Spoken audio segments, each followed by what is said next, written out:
Hello বন্ধু, আমার চ্যানেলে সবাইকে স্বাগত।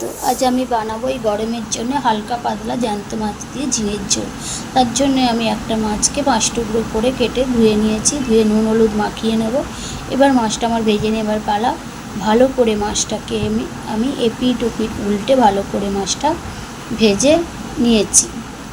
মাছটা আমার ভাজা হয়ে গেছে এবং ঝিঙে, আলু, টমেটো, আদা, কাঁচা লঙ্কা আমার রেডি করা হয়ে গেছে। এবার ওই তেলের মধ্যেই আমি দেবো সামান্য জিরে, 3টে কাঁচা লঙ্কা, একটা তেজপাতা ফোড়ন দেবো। দিয়ে ফোড়নটা হয়ে গেলে আলুগুলো দিয়ে ভালো করে একটু ভাজা ভাজা করে ওর মধ্যে আমি ঝিঙেগুলো দিয়ে দিয়েছি।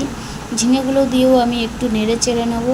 নিয়ে আমি এর মধ্যে ভালো করে একটু ভাজা ভাজা হয়ে গেলে এর মধ্যে দেবো পরিমাণ মতো নুন দিয়ে আমি এটা মিনিট 5 চাপা দিয়ে রাখবো, জিনিসটা মজে যাবে।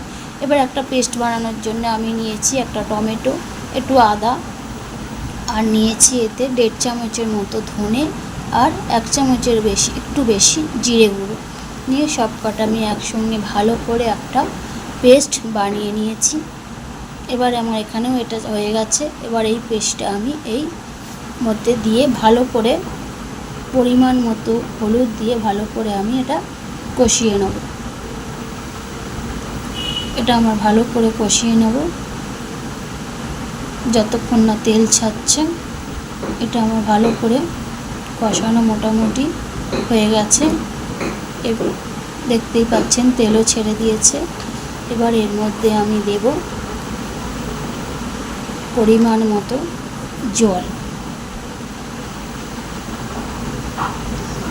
জলটা দিয়ে আমি এটা 5 মিনিটের ওপর একটু ফুটতে দেবো। টকবক করে ফুটে গেলে আমি এর মধ্যে মাছগুলো দিয়ে দেব। মাছগুলো আমি দিয়ে দিয়েছি। আমার ঝিঙের ঝোল মাছগুলো দেওয়ার পর আমি এটা 2 থেকে 3 মিনিট ফুটিয়ে নেব। এটা আমার ফোটানো হয়ে গেছে। আমার ঝিঙের ঝোল একেবারে রেডি। এই রেসিপিটা আপনাদের ভালো লাগলে লাইক আর কমেন্ট করতে